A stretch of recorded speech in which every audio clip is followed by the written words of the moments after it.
Amajit Kumar Gautam from MGM Medical College, Jamshedpur. Today we are going to topic treatment of xerophthalmia. Friends, हम लोगों ने जीरोप्थेलमिया के विषय में बहुत सारी जानकारी अपने पिछले वीडियो में लिए थे, जिसमें से हमने जाना कि क्या जीरोप्थेलमिया का क्या क्लिनिकल फीचर होता है, जीरोप्थेलमिया का WHO ने क्या क्लासिफिकेशन किया गया है और जीरोप्थेलमिया का कितने स्टेज होते हैं according to WHO classification. Friends, आज हम लोग उसके आगे बात करने वाले हैं कि जीरोप्थेलमिया का क्या क्या ट्रीटमेंट होता है। तो जीरोप्थेलमिया का ट्रीटमेंट सबसे स्टार्टिंग में हम लोग बात करेंगे लोकल ऑक्यूलर थेरेपी। जब जीरोप्थेलमिया स्टार्टिंग में होता है, फर्स्ट टू सेकंड स्टेज में पहुंचता है, जब कंजक्टाइवल जीरोसिस तक, जो कंजक्टाइवल जीरोसिस XA जीरोप्थेलमिया का जो स्टेज है X1A, उसके अंदर जब तक हम लोग रहते हैं तो उसमें आर्टिफिशियल टीयर को ल्यूब्रिकेंट भी बोला जाता है। तो ऑप्थेल्मोलॉजिस्ट सजेस्ट करते हैं आर्टिफिशियल टीयर में बहुत सब आते हैं, जैसे 0.7% हाइड्रोक्सी प्रोफाइल आता है, मिथाइल सेलुलोज आता है, उसके बाद 0.3% हाइप्रोमेलस होता है। इसी टाइप का और भी बहुत सब ल्यूब्रिकेंट आते हैं, और यह एवरी 3 to 4 आवर में दिया जाता है, मतलब दिन भर में 4 बार सजेस्ट करते हैं। उसके बाद इन the stage of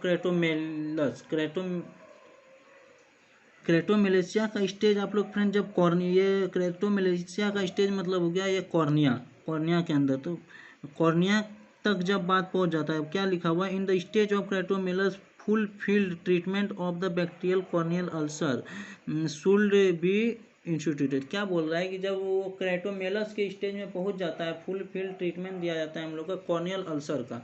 corneal ulcer friends, मैं एक बात बता दूं कि ये वीडियो जो है एक जो आई डिपार्टमेंट या ऑप्थेल्मोलॉजी में पढ़ रहे हैं उसके लिए ज़्यादा बेटर है, क्योंकि ये ट्रीटमेंट बिना आप लोग ऑप्थेल्मोलॉजिस्ट के सजेशन के नहीं कर सकते हैं, और बस ये जानकारी के लिए वीडियो बनाया गया है। इसको देख के कभी ट्रीटमेंट करने का सोचना भी नहीं है हम लोग को। ओके, तो वीडियो को आगे बढ़ाते हैं। और जैसे कि कॉर्नियल अल्सर का क्या ट्रीटमेंट है, ये एक जो ऑप्थेल्मोलॉजी के क्षेत्र में पढ़ रहे हैं वही समझ सकते हैं। ओके, तो अब आगे आ जाते हैं vitamin A therapy. Vitamin A therapy से क्या किया जाता है कि WHO रिकमेंडेड शेड्यूल, एक शेड्यूल रिकमेंडेड किया गया है WHO के द्वारा। जैसे all patient above the age of 1 year, जितना पेशेंट 1 ईयर की एज से ज़्यादा होता है, एक्सेप्ट इसमें से ऐसे पेशेंट नहीं आएंगे जो वोमेन रिप्रोडक्टिव एज, जैसे कि वैसा वोमेन जो प्रेग्नेंट है वो सब इसके अंदर नहीं आएंगे।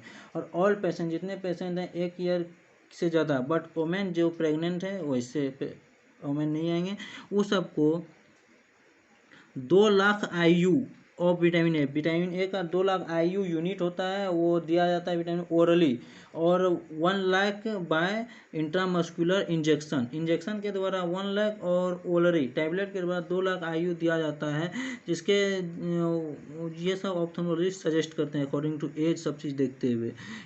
गिवन द इमीडिएटली उसे दिया जाता है। Diagnosis and reported the following by 4 week lateral, और इसको फिर 4 सप्ताह के बाद फिर इसे देखने के लिए बुलाया जाता है।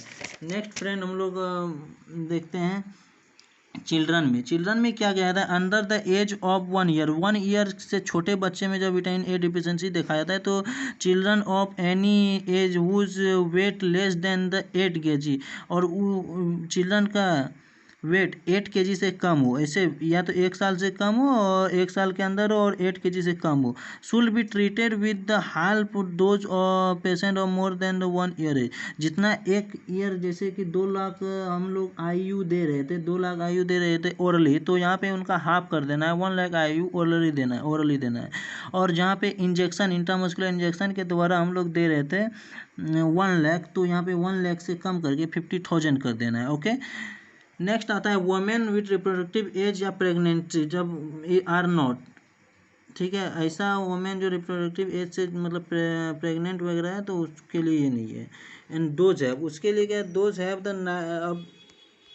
अब फ्रेंड्स, जब जीरोप्थेलमिया का सबसे स्टार्टिंग का स्टेज जो होता है वो होता है night blindness of xerophthalmia conjunctival xerosis and Bitot spot, जैसे इससे हम लोग डिनोट करते हैं XN X1A X1B से। तो इसमें क्या इसका क्या ट्रीटमेंट होता है, should be treated with the daily dose of 10,000 IU ऑफ vitamin A orally once sugar coated tablet for 2 week. देखिए ऐसे पेशेंट जो कि cornea night blindness conjunctival xerosis और बायोटिक स्पॉट से पीड़ित हैं, उसको उसके ट्रीटमेंट के लिए दिया जाता है डेली के बेसिस पे 10,000 IU का विटामिन ए। 10,000 IU मतलब ये यूनिट होता है, तो 10,000 IU का विटामिन ए ओरली दिया जाता है और 1 शुगर कोटेड टैबलेट दिया जाता है फॉर 2 वीक। 2 वीक के लिए शुगर कोटेड टैबलेट आता है, वो दिया जाता है। आगे नेक्स्ट फ्रेंड्स, आगे हम लोग बात करते हैं प्रोफिलैक्सिस अगेंस्ट जियोप्थेल्मिया। जियोप्थेल्मिया के अगेंस्ट हम लोग क्या क्या रोग निरोधक के रूप में काम करते हैं। 3 मेजर नॉन इंटरवेंशन है, जिसमें से फर्स्ट आता है शॉर्ट टर्म अप्रोच। एक शॉर्ट टर्म अप्रोच के लिए जो WHO रिमेंबर करता है, रिकमेंड करता है, यूनिवर्सल शॉर्ट टर्म अप्रोच में आता है। WHO जो रिकमेंड करता है universal distribution schedule of vitamin A for prevention so as follow. एक WHO के अकॉर्डिंग से विटामिन ए का डिस्ट्रीब्यूशन पूरे और सामान्य रूप से सबको विटामिन ए का डिस्ट्रीब्यूशन करना चाहिए, और इसमें से क्या क्या रोकथाम, क्या क्या प्रिवेंशन फॉलो करना चाहिए, वो ये है। इनफैक्ट इसका क्या रूल रेगुलेशन हुआ है उसके विषय में हम लोग जानते हैं। In fact 6 to 12 month old any older children, कोई भी ओल्डर बच्चा जो 6 से 12 मंथ का है और उसका जो वेट है लेस देन 8 kg है, उसे दिया जाता है 1 lakh IU orally every 3 to 6 month. हर 3 से 6 महीने के बीच में 1 लाख IU दिया जाता है। उसके बाद चिल्ड्रन जो कि 1 ईयर से ज़्यादा है एंड अंडर द 6 ईयर, 1 साल से ज़्यादा और 6 साल से कम के बच्चे को 2 lakh IU orally every 6 month, हर 6 महीना में 2 लाख IU दिया जाता है। उसके बाद in fact less than 6 month old not being distributed 15,000 IU orally should be given before the attain the age of the 6 month।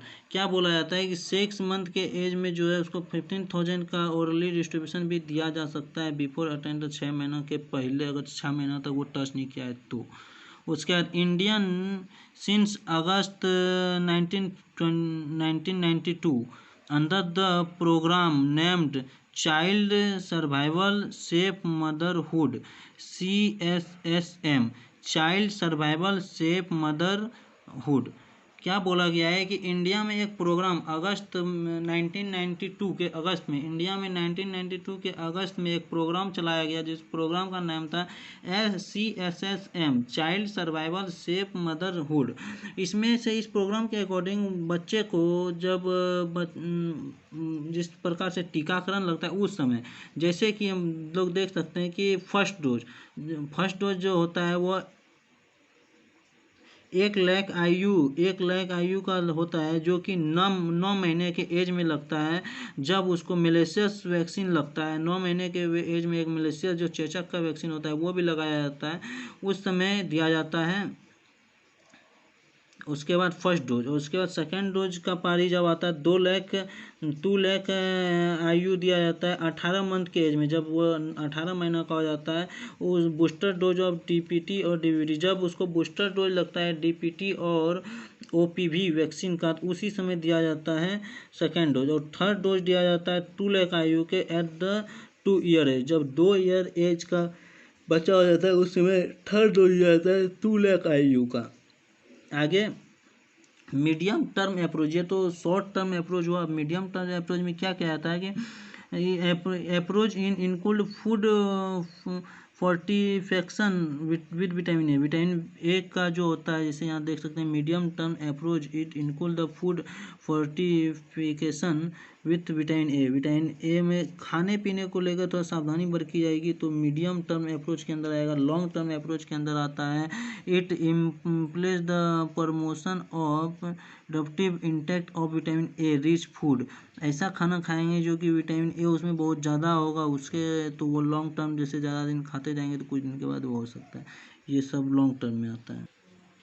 Okay friends, ये सब सोर्स हुआ विटामिन ए का। इसे खाने से हम लोग जोफ्थेल्मिया से शायद बच सकते हैं, इसलिए ऐसे खानों को ज़्यादा प्रेफरेंस दें जैसे विटामिन ए की प्रचुर मात्रा बनी रहे हमारे बॉडी में। ओके थैंक्स फ्रेंड्स, मिलते हैं हम आने वाले नेक्स्ट वीडियो में। Okay bye friends.